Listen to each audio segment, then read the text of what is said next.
Hello guys and welcome back. For this video we're going to be covering 5.3, which is scatter plots and lines of best fit. In order to be successful at this, you have to know how to write an equation of a straight line from 2 points in slope-intercept form. We're also going to categorize the correlation of a set of data, and then we're going to try to make predictions by fitting the line we just discussed to the data. Okay, so here's some vocabulary. You might want to write some of this stuff down. Bivariate data is just data that consists of ordered pairs. It's two pairs. Scatter plot, some of you are probably familiar with this, is anytime we graph on a coordinate plane bivariate data, we call it a scatter plot. Trend is something we're looking for, some kind of pattern that's going to emerge from the graph of a bivariate data. Positive correlation, negative and no correlation, that's what we're looking for in our trends. Positive correlation, you can call that a positive slope. What we mean by that is x increases, y increases. And of course, negative correlation is going to be negative slope, which means as x increases, y decreases. And no correlation means that as x goes up in one direction or another, you cannot determine the direction of y. Line of just simply the straight line, that's going to try to push all of our data into one point, or data points onto one line. It's like statistical averaging out those points, compressing them together. And then we're going to use that line of fit to make a prediction. And we have two types of predictions. We got linear extrapolation and a linear interpolation. And I do have an example of those.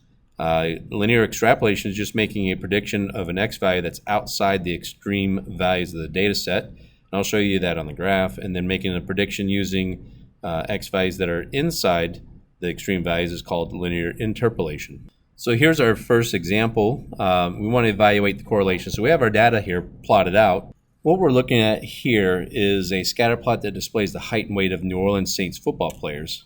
They want us to determine whether the scatter plot shows a positive, negative, or no correlation. If the correlation is positive or negative, describe its meaning in the situation.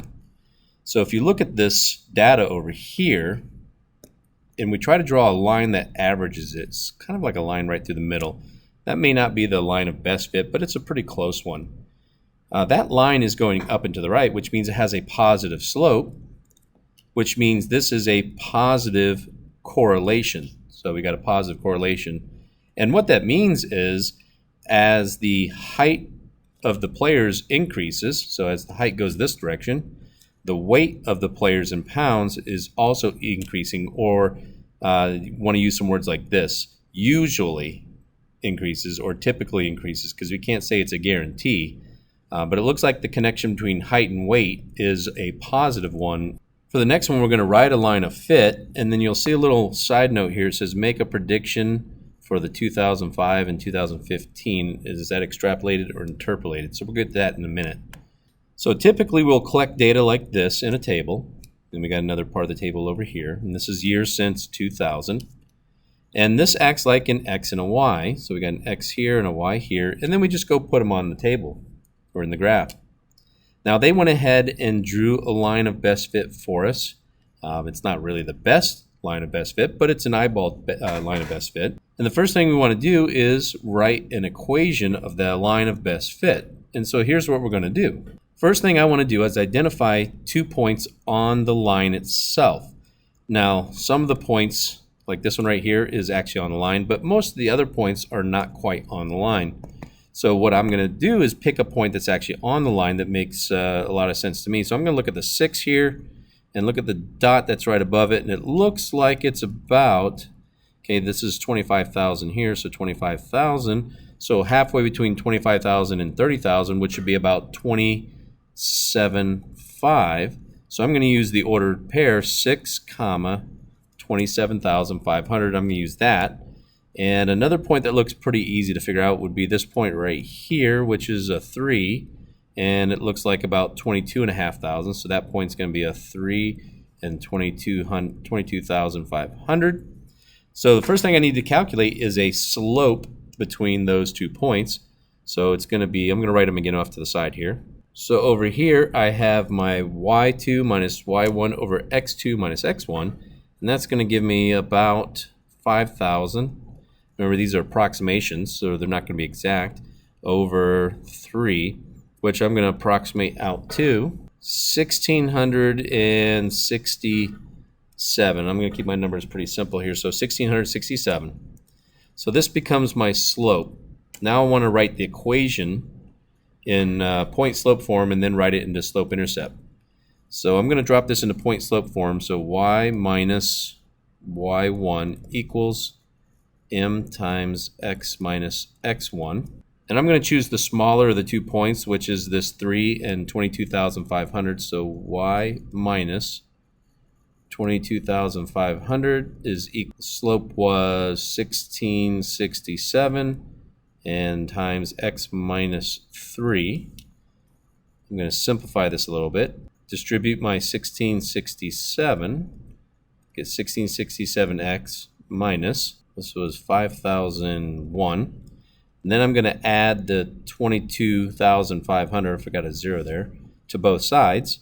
And my final slope-intercept form will be y equals 1,667x plus 17,499. And if you look at my intercept here, which is 17,499, and then I look at the intercept on the graph, that's pretty close to being 17,499.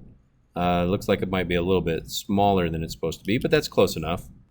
Okay, so now I'm going to use my equation. This is my predictive model to calculate the year 2005. And this data was calculated based on years after 2005. So 2005 would be 5 years. So my x value for that one is going to be 5. So I'm going to put a 5 in place of x. So I end up with 1,667 times 5 plus 17,499. That's going to equal my approximate y value. So y is going to equal 8335 plus 17,499. And then add those two together, and we get about 25,834. So what we're saying is the cost in 2005 should be about 25,834 to own a jet boat. So if we look back at the graph, our value of 5 was right here, and if we go up and then look across, remember this line right here was 25,000, and we came out with 25,834, so we're pretty close to what we were expecting. Let's go ahead and calculate the other date. So our second date is 2015, and that is 15 years since 2000, so x will equal 15. All I gotta do is multiply by 15 here, and I get 25,005. Then I'm going to add to it 17,499, and I get approximately $42,504. So this is a prediction into the future. Now we're going to talk about extrapolated versus interpolated. Well, this value right here that we just calculated was extrapolated. I gotta go back to the graph to show you why that is, but remember this was 2015. Okay, so if we look at our graph here, you'll notice this last dot here, when I come down, goes out to 2013, and the very first one was in the year 2000.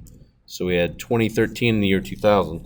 So that second one we did, which was 2015, this is an x value that's outside of our data. So it's outside the extreme value. It's over here. So 2015 is actually 2 more dots or 2 more lines past that. And because it's outside of this region, it's outside of this region right here, we call that extrapolated.